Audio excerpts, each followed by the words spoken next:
I want to just really quickly introduce the topic of this session, which is sexism and coping with violence. And both of these presentations are going to be looking at these important issues from a psychological perspective. Violence and sexual violence are very important social problems, and being able to understand both what are the consequences of sexual violence as well as what are some of the things that lead to it are both important goals that researchers and psychology researchers in particular devote some attention to. It's part of what I do in my body of work. So Shannon is, her research looked a little bit at what some of the outcomes could be from being abused, including being sexually abused as a child. And Jessica was looking to try to see what were some of the predictors that relate to violence, and looking in particular at attitudes like sexism. So both of them were using a data set that that's part of my research. That's a longitudinal data set looking at UCSC undergraduates and their experiences and attitudes around dating and sexuality and power. So they were able to plug into that data set, which was great. So Jessica Maines is going to speak first, and I'll just really quickly say she's one of our star psychology students. She is doing the intensive psychology major, which is a very rigorous program that involves extra coursework and also advanced research skills, and this FMP program fit right in with that. And she did a fantastic job researching the literature, and we were able to look and try to replicate and extend some analyses that were published recently in a high-quality journal. So she really set her sights high in terms of finding a challenging question to look at, and it was a delight to work with her. So without further ado, Jessica Maines.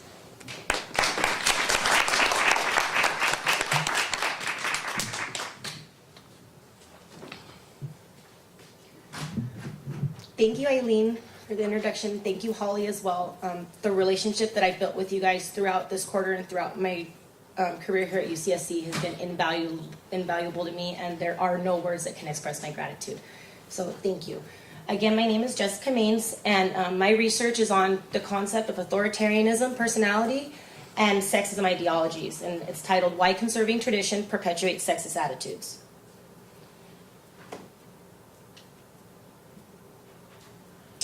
So the first concept, I want to familiarize you guys with a couple of concepts that I'll be using throughout the discussion of my research. So the first of which is ambivalent sexism. So sexism has been traditionally viewed as a uniformly negative concept. So when most of us think of sexism, we just think of negative ideals and traditional antipathy towards women. So Glick and Fisk in '96 developed a concept of sexism as a multi-dimensional concept.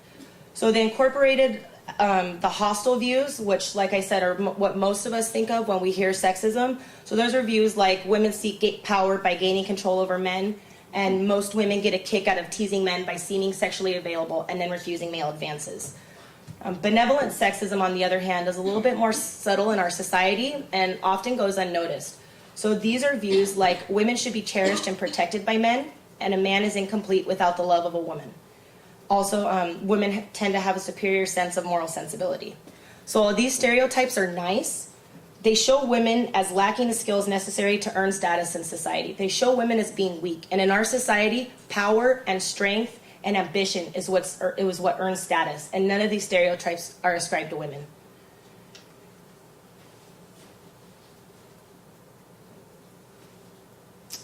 So the second of these concepts is right-wing authoritarianism. Right-wing authoritarianism was developed. It's not necessarily a personality trait, but more of a combination of three attitudinal clusters, which means in certain types of situations, you're going to have the tendency to respond the same type of way. And it's basically characterized by an unquestioning submission, obedience, and compliance with established authorities. I don't want you to confuse it with right-wing in the political term. Although it can be related, this is more of just a rigid adherence you want to think of as in terms of right wing. So The first of these, authoritarian submission, basically just describes that these people will unquestionably submit to the authorities that they see as established in their lives. The second, authoritarian aggression, is that they will aggress towards others when they see that that aggression is sanctioned by established authorities. And conventionalism is the third concept, and which describes the fact that people high in right-wing authoritarianism feel the need to strictly adhere to established rules in society. And I know I repeatedly said established authority and established rules, and that's because it's all in the eyes of the perceiver. It's who you perceive as authority in your life. So it could be a police officer, it could be a parent, it could be a government official. It's very kind of within the eye of the beholder. So why is it important to study this? So the patriarchal social systems in our society, they're stable to the extent that they're accepted by both the dominant and subordinate members of society. So if we don't, as women, if we don't accept our relegated place in society, it's a lot more harder for it to continue. So the benevolent sexist ideologies idealize and objectify women who conform to these traditional gender roles. And because they sound nice, they're appealing to many women, and a lot of women accept them. And hostile sexism works with benevolent sexism to provide a path to denigrate women who are perceived as competing for men for resources and status in society. So women who are seen as seeking power. And so they work together to legitimize these negative attitudes towards non-traditional women. So basically, benevolent sexism prescribes roles that women should do. And by saying women should act this way, it legitimates the denigration of women who stray away from these traditional weak stereotypes. So the previous research has shown that right-wing authoritarianism is also often discussed with another concept called social dominance orientation in terms when we discuss sexism. So people who are high in right-wing authoritarianism value social cohesion among in-group members. However, those in high in social dominance orientation, they desire a social hierarchy in which their group dominates over others. So they're two separate ideologies, although they're often discussed together. So because of the desire to maintain tradition, right-wing authoritarianism is often linked to benevolent sexism. And because of the desire to dominate over others, social dominance orientation is often linked to hostile sexism. And this specifically applies to men. For women, the different constructs apply because we have different in-groups and out-groups. So for women, the endorsement of benevolent sexism values is related to the acceptance of a male-dominant society. So it's basically related to accepting that women need this protection in society. Right-wing authoritarianism predicts a desire for social cohesion and adherence to tradition, and that's in any gender, but in women, this will produce, they can tend to express hostility towards women they see as challenging those traditional gender norms expressed in benevolent sexism. So this brings me to my research. So as Eileen said, I replicated a previous study that was relatively new. I found it and it was really interesting, but I hadn't really seen any other studies done in the same fashion, so I went to replicate it. So, and the study was only done on women.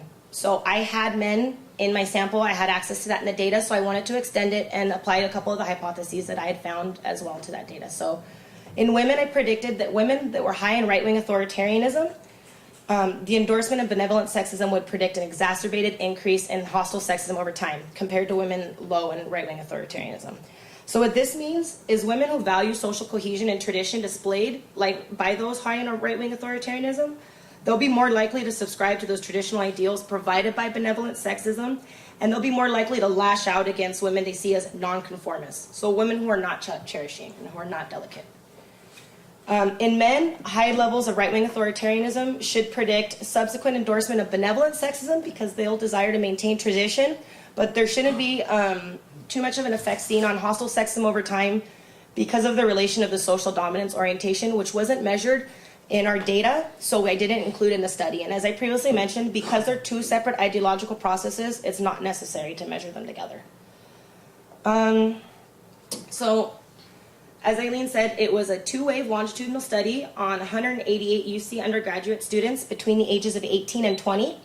I used ambivalent sexism inventory, which is what the authors developed to measure ambivalent sexism. And I used the right-wing authoritarianism scale, which was developed to measure right-wing authoritarianism. They're the most reliable measures that I've found for these traits so far. So, my results. My results were definitely not what I predicted, but they were definitely interesting. So, does the clicker have a pointer? Okay, well,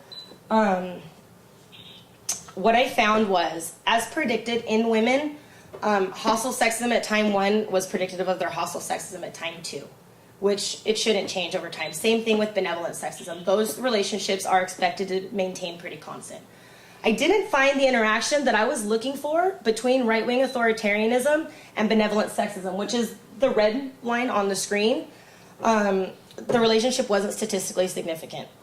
So what I found was statistically significant in women, though, was the direct relation between right-wing authoritarianism and hostile sexism at later times. Right-wing authoritarianism was predictive of both hostile attitudes and benevolent attitudes in women, which is expected. As I said, women who endorse, who value tradition and cohesion as indexed by right-wing authoritarianism, it's understandable why they would submit to the stereotypes provided by benevolent sexism, and then lash out against women in forms of hostile sexism. So for men, I went ahead and tested for the interaction anyways between benevolent sexism and right-wing authoritarianism on hostile sexism. There was none, which is to be expected. I actually found a slightly negative relationship. In men, my results were again a little surprising. Benevolent sexism and hostile sexism were each predictive of each other at a later time. Hostile sexism was also predictive of benevolent sexism, but in psychology we traditionally